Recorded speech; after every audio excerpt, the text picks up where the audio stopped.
पर चली थी और इन वर्कर्स को अगर खराज तहसीन ना पेश किया जाए तो इससे शायद कम ज़र्फी किसी की भी नहीं हो सकती। मैं पीटीआई ने तो पहुंचाना ही है खराज तहसीन, मेरे ख्याल में हर पाकिस्तानी को पहुंचाना चाहिए। बहरहाल ये वर्कर्स जो हैं वहां से बड़ी मुश्किल ये फसायत की जंग, इसके खिलाफ जंग लड़ते हुए जब 26 नंबर चुंगी पर पहुंचे तो उन पर एक दफा फिर फायरिंग की गई। मकसद ये था कि वो डर जाएं और मुंतशिर हो जाएं। वो नहीं डरे, जब आगे बढ़ते गए। याद कीजिए उनकी उस वक्त क़यादत बुशरा बीबी फ्रंट से कर रही थी, लीड कर रही थी, पीछे उनके अली अमीन गंडापुर थे और दूसरे अकाबरीन थे। लेकिन जब उन्होंने देखा कि ना ही बुशरा बीबी हट रही हैं और ना ही कारकुनान हट रहे हैं और रेंजर्स जब कारकुनान के बिल्कुल दरमियान में चले गए और वहां पथराव शुरू हो गया तो रेंजर्स अपनी जान बचाने के लिए वहां से पीछे भागे।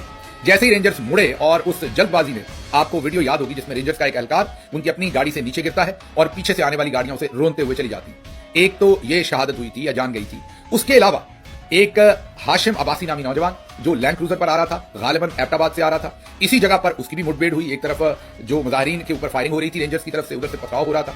आई डोंट नो वो नशे की हालत में था या उससे गलती हुई। उसने बहरहाल 6 के करीब रेंजर्स के एहलकारों को कुचलकर कत्ल कर दिया अपनी उस गाड़ी के नीचे। उसको बाद में पकड़ लिया गया। लेकिन उसी वक्त जो टाउट सहाफी थे, बेशर्म, बगैरत का लफ्ज चले मैं इस्तेमाल नहीं करता, आप लोग कहते हैं कि सख्त लफ्ज होता है, इसलिए मैं ठंडे बेशर्म का लफ्ज इस्तेमाल करता हूं। ये जो ठंडे बेशर्म अफसार आलम जैसे थे, इन्होंने उसी वक्त ट्वीट किया और कहा कि मुजाहिरीन ने रेंजर्स के लोगों को कत्ल कर दिया है, गाड़ियों के नीचे कुचल दिया है। हालांकि ये एक साबित ब्यूरोक्रेट है जिनके बेटे हाशिम अब्बासी, जिनके ऊपर इल्जाम है कि उन्होंने कुचला था, इनको गिरफ्तार भी किया गया और इनको जेल में भी 6 महीने से ज्यादा अभी रखा गया और आज इनकी जमानत मंजूर हुई। उसकी तरफ तो चलते हैं, लेकिन फौरी तौर पर टाउट्स ने इनके ये जो 6 कत्ल हुए थे उसकी पूरी जिम्मेदारी जो है वो पाकिस्तान तहरीक इंसाफ के निहत्ते वर्कर्स पर डाल दी। यहीं पर मामला खत्म नहीं हुआ।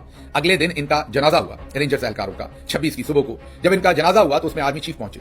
आपको वो मशहूर जमाना तस्वीर याद होगी जिसमें आर्मी चीफ, इसहाक डार और शहबाज शरीफ एक ताबूत के अंदर शहीद होने वाले जवान का आखिरी दीदार कर रहे हैं, उनका मुंह देख रहे हैं। उसके ऊपर जो ताबूत के शीशा लगा होता है उसके ऊपर से वो पेपर हटाकर बड़े ही इन्हमाक के साथ, बड़े ही गौर के साथ उनका चेहरा देख रहे हैं। जी हाँ, ये वही जवान था जो शहीद हुआ था इस हाशिम अब्बासी साहब के मुबैना तौर पर गाड़ी के नीचे आके। लेकिन फिर ये वहां पर मुंह क्यों देखा जा रहा था? मुंह इसलिए देखा जा रहा था कि तस्वीर बनवानी थी। जी हाँ, आर्मी चीफ और जाहिर है DGISPR का डिपार्टमेंट और तमाम एक वेल थॉट वो सारी की सारी एक्टिविटी थी कि उसमें से सख्त तस्वीर निकले और एक मैसेज भेजा जाए और एक माहौल बनाया जाए, क्योंकि शाम में कत्लेआम किया जा रहा था। आप इस तस्वीर को गौर से देखिए। हालांकि अमूमी तौर पर ऐसा नहीं किया जाता क्योंकि गाड़ी के नीचे कुचले गए आर्मी चीफ को तो पता था। अब उनका आखिरी दीदार, और वो भी एक ताबूत पर, जवान तो कई थे, एक ही जवान का दीदार करना और तीनों का इकट्ठे दीदार करना और इतने इन्हमाक के साथ और उस तस्वीर को खींचे जाना और आर्मी चीफ की तनी हुई बॉडी भी उसमें मौजूद है और इस सारी बात से एक मैसेजिंग की जा रही थी, एक माहौल बनाया जा रहा था। अच्छा जी, आगे चलते हैं। फिर अगली तस्वीर गौर कीजिए। इन्हीं जवानों में से एक जवान के ताबूत को कंधा दिया हुआ है आर्मी चीफ ने और फिर दोबारा देखिए, बहुत एग्रेसिव उनकी बॉडी लैंग्वेज है, तनी हुई बॉडी लैंग्वेज है और साथ जाहिर है वहां पर शहबाज शरीफ भी है। पूरी की पूरी जो मौजूदा रजीम है उसके बहुत सारे ओहदेदार हैं। आप जनाजा देखें तो उसमें भी बहुत सारे लोग वहां पर मौजूद हैं। हुज हु तमाम इंपॉर्टेंट शख्सियात वहां पर मौजूद हैं। आपको क्या लगा कि अचानक से पहुंच गए? बहुत दफा आपको पिछले दिनों में हमने बताया कि जो जनाजा हुआ, हमारे जो बहादुर जवान बॉर्डर पर शहीद हुए हैं टेररिस्टों से लड़ते हुए, वहां पर शहबाज शरीफ तो पहुंचे, आर्मी चीफ नहीं पहुंचे।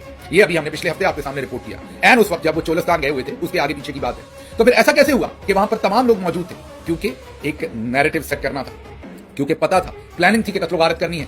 उसके लिए ये नैरेटिव सेट करना था, उसके लिए एक बयानिया बनाना था, उसके लिए एक वजह फराहम करनी थी। तो आप सोच रहे हो कि ये सारे लोग फिर मिले हुए थे? नहीं, जरूरी नहीं है। इन सब लोगों को किसी कानून साहब ने या ब्रिगेडियर साहब ने फोन किया होगा कि सर आज के जनाजे में आपका पहुंचना बहुत जरूरी है। जब हम हुकूमत में थे तो हम देखते रहे हैं ये कैसे वेल ऑर्केस्ट्रेटेड काम किए जाते हैं, ISI से या DGISPR से, इन दोनों तरफ में से किसी एक जगह से फोन गया होगा। वो जो कर्नल साहब लिंक्ड होंगे कि सर आज आपने हर सूरत पहुंचना है, वहां चीफ भी आ रहे हैं, ये बहुत इंपॉर्टेंट है। अब उनको नहीं पता होगा बहुत सारे दूसरे लोगों को कि वहां क्यों पहुंचना है, लेकिन क्योंकि वहां से पैगाम आया है तो सारे लोग वहां पहुंचे होंगे। जाना भी चाहिए था, हमारे ही जवान थे, वो हमारे ही भाई थे, कोई पराये तो नहीं थे। उनके जनाजे से, उनकी शहादत का हमें भी दुख है। और हाशिम अब्बासी ने जो गैर जिम्मेदारी से ड्राइविंग की वो ना होती और हमारे ये जवान बच जाते तो बेहतर था। लेकिन बहरहाल ये जनाजा हुआ, कंधे दिए गए, तस्वीर बनी और उसमें से जो इमेजरी निकली वो आपके सामने। उसके बाद उसी शाम को वहीं से, उसी जनाजे से ये पैगाम दिया गया और टाउट साहब ने बताया कि आर्मी चीफ बड़े गुस्से में है और उन्होंने कहा है कि इन जवानों की शहादत का बदला लिया जाएगा। और शाम को फिर गोलियां चली और मासूम निहत्ते पाकिस्तानियों को लाइटें बंद करके गोलियां चलाकर कत्ल कर दिया गया। 17 की लाश, 16 या 17 की लाशें दफनाई जा चुकी हैं, बाकियों का भी पता नहीं है। बहुत सारे पाकिस्तानी जो हैं वो मिसिंग है। ये तो थी सारे का सारा नैरेटिव, ये तो था वो सब फसाद जो आपके सामने क्रिएट किया गया।